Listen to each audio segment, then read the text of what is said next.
My name's Alice, and I'm 26 years old. I'm married to my husband, Rob, who is 4 years older than me. We fell in love at the office where he was my superior in the sales department. He pursued me with unwavering determination. At the time, I was only 24 and felt that marriage was too soon, but he was incredibly passionate, saying things like, "Please just become my wife for now. We can figure out the rest together. I'll make you absolutely happy. No other man in the world wants to make you happier than I do." In the end, his fervor won me over, and I saw in him a man who would take care of me for life. So, I decided to accept his proposal. A year after he began courting me, we got married. Now, we're celebrating our first year of marital bliss. Since it was a workplace romance, it felt a bit awkward, so I decided to change jobs. I'm considering taking a part-time job at a bakery. "That's a good idea," Rob said. "You can also take some cooking classes and enjoy a leisurely life." The truth is, his family is quite affluent. Incredibly, his father bought us an apartment when we got married. I feel a bit guilty about it. "It's okay," Rob reassured me. "Let's take advantage of what our parents can provide. All you have to do is be a good daughter-in-law." Okay, I guess. I've done my best to be a good daughter-in-law, like visiting my in-laws with gifts. "We're just happy that a beautiful girl like Alice has become our daughter-in-law," they said. "That's right," Rob's mother added. "He's a bit of a handful, isn't he? Please take good care of him." "Sure," I replied. They are very kind-hearted in-laws. Of course, my parents are also pleased with this marriage. They warmly welcomed Rob, who is well-educated and on a fast track in his career. "When are you planning on having children?" my mother asked. "It's easier if you start raising them early." "Well, we're thinking about it. It's better to have them sooner rather than later. Raising kids requires a lot of energy." "Well, it's not like I want to go out and party anymore. I guess I'll try to be a good mom." It's nice to be able to talk so candidly with my own mother. I started thinking that it might be better to have children sooner rather than later. In this way, everyone in our family was blessing our marriage, except one person. My older sister, Susan, is not happy about our marriage. She's 6 years older than me, at 32. She has been a white-collar worker for 14 years since graduating high school but has never had a boyfriend. She has always seen me as her adversary since we were little, and it was always a bit scary. I have memories of my sister bullying me ever since I was a toddler. Even as I grew up and became aware of her animosity, her bullying was insidious. She would tear up my notebooks and hide my pencil case, petty pranks that really irked me. The worst was when she'd take the diary I kept hidden in my desk, show it to our parents, and laugh. Though I wasn't writing anything strange, it was still very discomforting. It seemed she didn't like that our parents were fond of me. There was another deciding factor: our looks. To put it modestly, I was born with a well-arranged face that took the best features from both my parents. My sister, on the other hand, didn't look anything like me. She had a plain face, curly hair, and impure skin. It seemed she had a complex about her looks, but I was at a loss about what to do with her antagonistic feelings toward me. Even though I was cute, I wasn't at the level of a model or an actress, just an ordinary level of attractiveness. I always thought that instead of being jealous and mean to me, she should have been trying to make herself prettier. However, she seemed to be feeling her complex deep inside. After graduating from high school, she started working right away and saved up money. Just before turning 20, she underwent plastic surgery. At the time, I was only 14, and I was shocked to see my sister come home with a blue bruise on her face. I thought she had been violently assaulted, but apparently she had undergone plastic surgery on her eyes, nose, lips, and entire facial contour all at once. After a while, when the swelling and bruises subsided, my sister looked like a different person. She still had the look of someone who had plastic surgery, but she was prettier than before. Above all, I thought it was okay as long as she was satisfied. At that time, I believed that since her face had become beautiful, her heart should also become a little more beautiful. Even though we were not very close as sisters, I hoped this change would improve our relationship. When I announced that I was getting married, my sister made a sarcastic remark. "Huh, you're already getting married. Aren't you a fool for selling yourself short?" Once again, I realized that we would never get along. After my wedding, it seemed she had undergone more plastic surgery. Her skin was unnaturally shiny, and her eyes appeared even more double-lidded. Only she knew whether she felt improved or not. Despite our strained relationship, my sister started visiting my house frequently, sometimes even staying over. Sis, what's up? What's wrong? Because you got married first, Mom has been nagging me about finding a partner. I'm just waiting for the right one. I see. So, it's uncomfortable at home because of me, and now you want to stay here. She even brought her personal belongings with her. It was too forceful and annoying, but I couldn't just kick her out. I assumed she wouldn't visit often since she didn't like me much, but she started coming over at least once a week, sometimes even 2 or 3 times a week.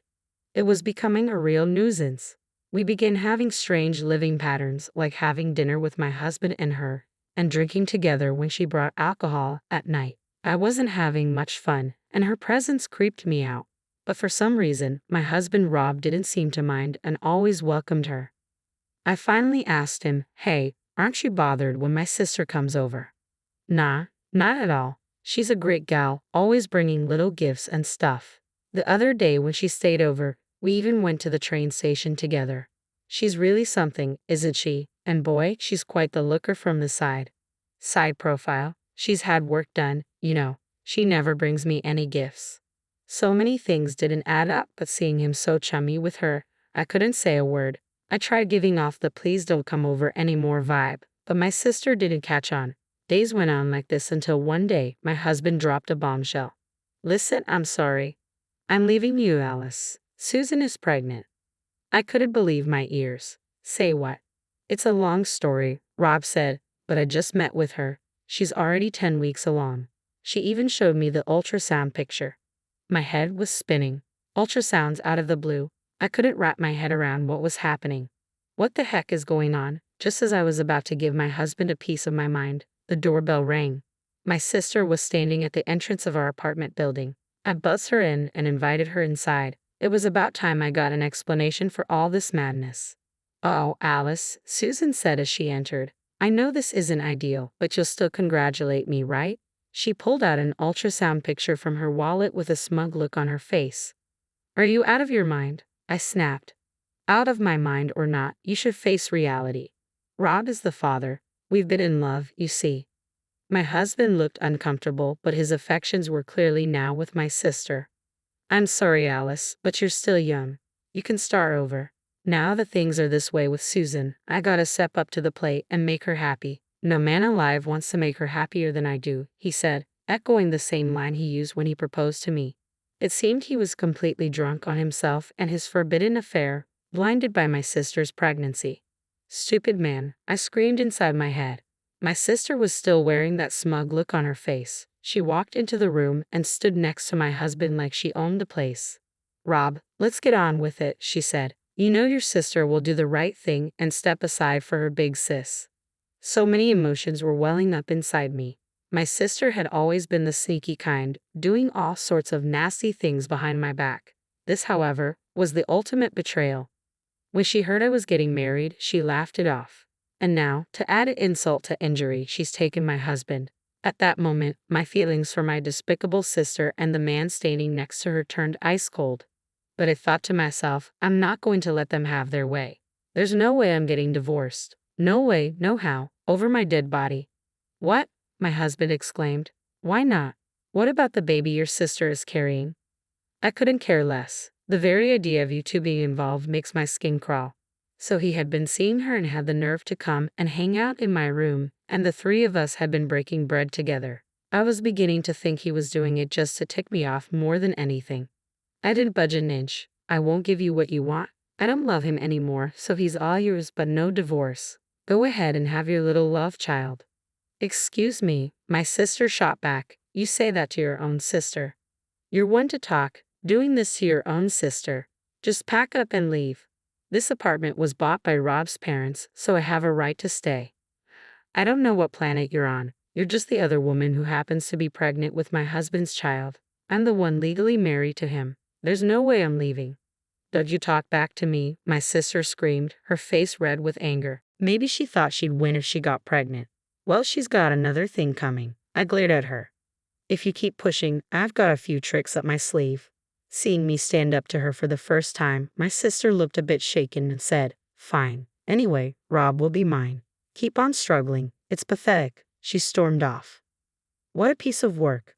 I made up my mind not to consider her my sister anymore. Ignoring my husband, I went to the bedroom. He mumbled something outside the door, but I pretended not to hear him and continued giving him the cold shoulder until he gave up and slept on the couch. The next day, I took action. I went to my in-laws to spill the beans, figuring I needed to make the first move before Rob did anything. They were shocked and apologized for their son's behavior. That darn fool. No way in heck we're accepting this. That woman's outrageous too. Oh, sorry, she's your sister, Alice. No, I've decided to cut ties with her. I can't believe she's pregnant with my husband's child. Exactly. We're on your side, Alice. Let us know if you need a lawyer. Thank you. I don't plan to divorce him for the time being. There's no need to give them what they want. Is that okay with you? Absolutely. We're here to clean up our stupid son's mess. I thanked them and left. Next, I went to my parents. I thought my sister might have talked to them, but it seems she didn't have the guts to tell them yet. What? What on earth is she thinking? Gives me a headache. What are you gonna do now? You should come back home. No need to be with that man. Yeah, that's what I'll do. I decided to leave the apartment and go back to my folks. There was no way I was living with that man. He was probably sneaking around with my sister and treating me like a third wheel. I thought to myself that I should play my cards right. My sister didn't come back to her parents when she realized I wasn't returning to the apartment. We essentially swapped houses, but I guess it's fair to say I came out on top for now.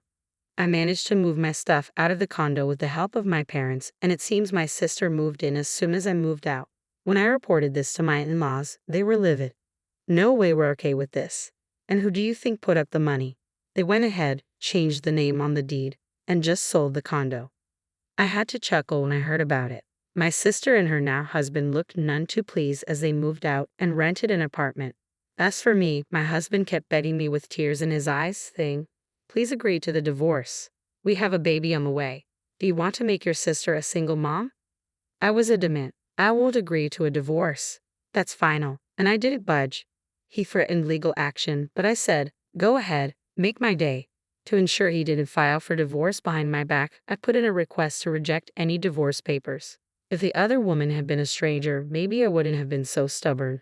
But since it was my sister, I knew they'd flaunt the baby to my in-laws and parents, making it impossible to sever ties like you can with strangers. I endured a wicked woman who thought everything would be fine as long as she had a child. I knew I wouldn't move on and find someone else just like that, so I planned to drag this out as long as possible without officially splitting.